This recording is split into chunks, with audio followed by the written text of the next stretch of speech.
You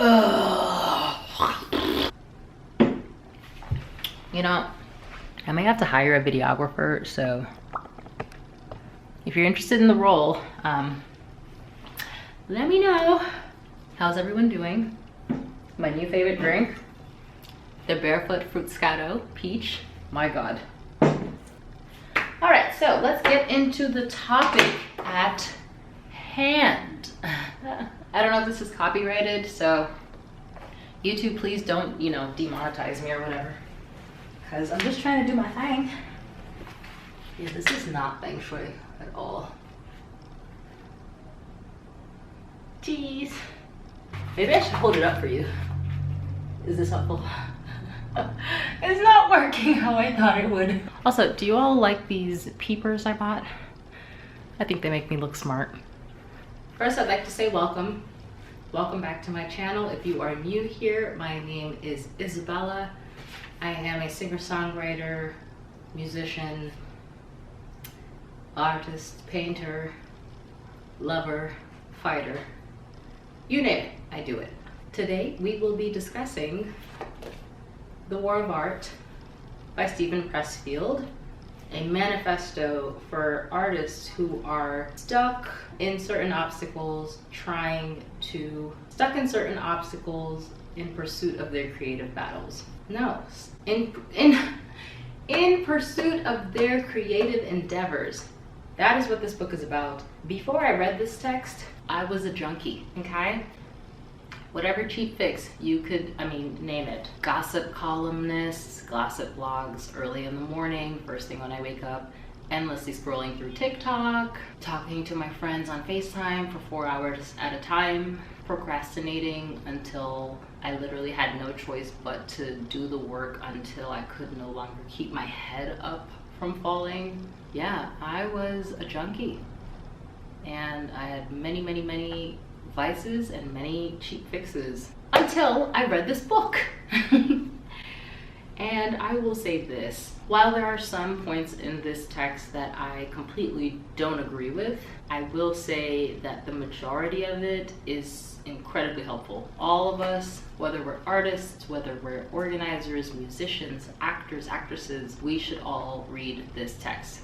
If you're religious, if you're non-religious, like whoever you are, you should read this book. And I just want to share with you all the premise. Essentially, this book focuses on resistance. And resistance, as Steven Pressfield defines it, is what stands between the life we live and the unlived life within us. It's that thing that forces you, or not forces you, but keeps you eating endless junk food when you know that it's not great for your health, or scrolling endlessly through TikTok for 4 hours before work when you know you could be writing or working on a painting. So there's so much that resistance creates in our lives, and there are a few passages I highlighted because I thought they were so powerful. So let me just see where I can find them. Oh no, I think I lost my bookmark pages. This is not feng shui at all. Ooh, here's something. This was one of my favorite paragraphs. Pressfield states, as artists and as professionals, it is our obligation to enact our own internal revolution, a private insurrection inside our own skulls.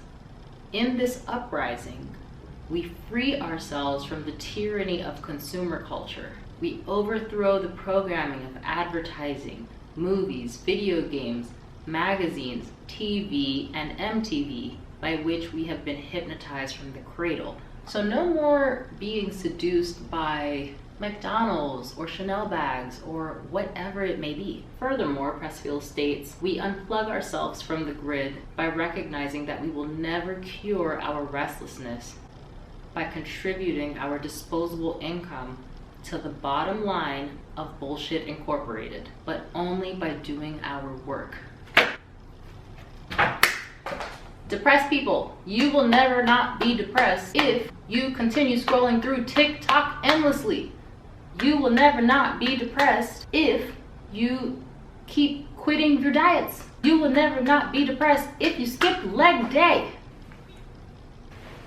Ow. You see, I skipped leg day.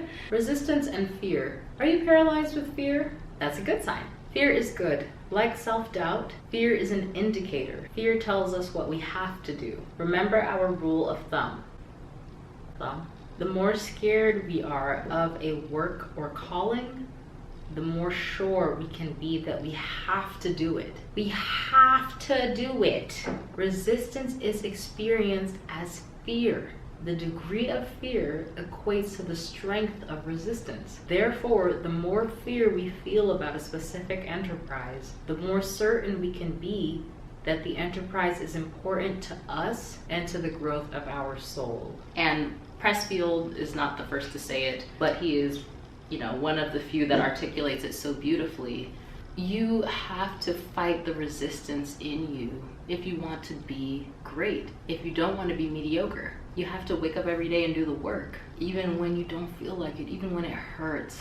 I mean, there have been so many success stories that we've heard, right? Like people who were completely paralyzed but wrote books. There's a book titled The Diving Bell and the Butterfly. I'm pretty sure the man who wrote that book was fully paralyzed, and the only way he was able to communicate was through blinking. And him, along with support staff who was able to interpret his blinks using some kind of alphabetic code, wrote the book, So it's like, it's not that the trauma isn't so difficult. It's not that the pain isn't so deep and desperately agonizing. It's that you have to fight it every day. It's within you. It's like resistance is like a cancer within you. It lives within you. It's based in fear. And every day you have to wake up and make a conscious effort to fight it. You have to say, I am not going to let this thing win.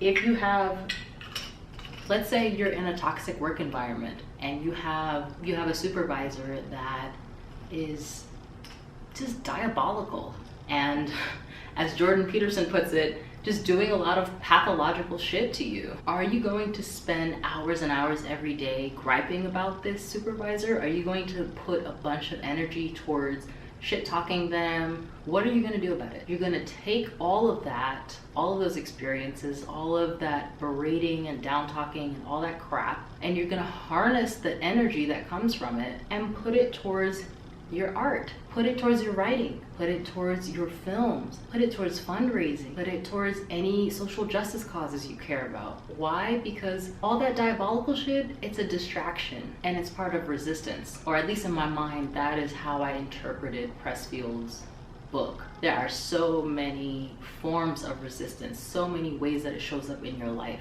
It can show up as addiction. It can show up as, and obviously, like for the people in the comments, I know that addiction is a disease. I know that these are physical ailments that require medication, that require doctors, that require support, therapy, you name it.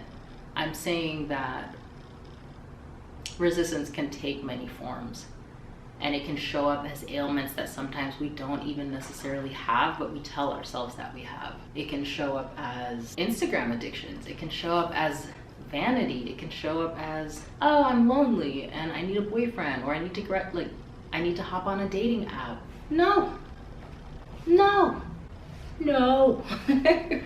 you don't. In my experience, it's always something always comes up, and then you blink and 2 weeks passes by and you realize, oh shit, I haven't painted anything. I haven't sang, I haven't recorded a cover, I haven't written my suspense romance novel. Like, what you doing? Word of advice to all of you: unclench your butt cheeks and drop your shoulders. That being said, there are a few more passages that I really want to find before I say goodbye to you all. Resistance, by definition, is self-sabotage. Listen, get the book, get the book, get the book, get the book. That's the review. What would I like to share with you all?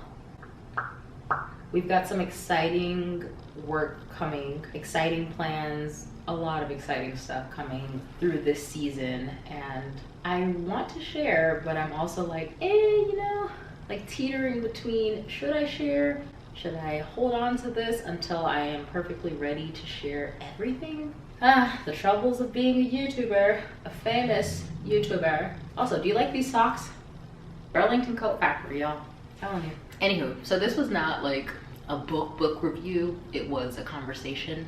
Or at least I thought it was. I've been talking to myself for years now, and it's really fun. Let me know what you all thought of this book review, and please go buy the book. You don't have to be an artist. Like, you can be a businesswoman, a businessman, a business non-binary. Like, you can be someone in pursuit of it. I know, I'm sorry, I wipe my hands when they're wet on my, whatever's closest to me, I will wipe my hands. But yes, if you are a person that is pursuing any kind of endeavor, business, academics, you name it, artistic, you need to read this book. See if it resonates with you. I'm not gonna lie, there were some moments that were incredibly jolting, like some moments that, shoop, you know, just snatch you, just snatch me back, because it's calling you out, but it's also calling you in. It's reminding you, hey, like this thing that you're doing is kind of wrong. It's also letting you know, here's how you can redirect. Here's how you can stay on the straight and narrow path and ultimately achieve that which it is you desire. Please let me know in the comments if you have read it, if you plan on buying the text. If you are Steven Pressfield and you happen to come across this video, please don't sue me. I don't think I misrepresented anything in the text. Yes. Cheers! And cut. Oh my God. How y'all doing?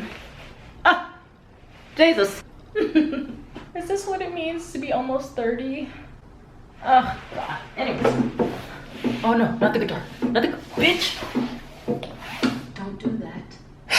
Every time I try to get B-roll, it just like ends up being T-roll, and T is for trash because it's not great and it stinks. It's the way you act. Oh, I lost my page. Enough.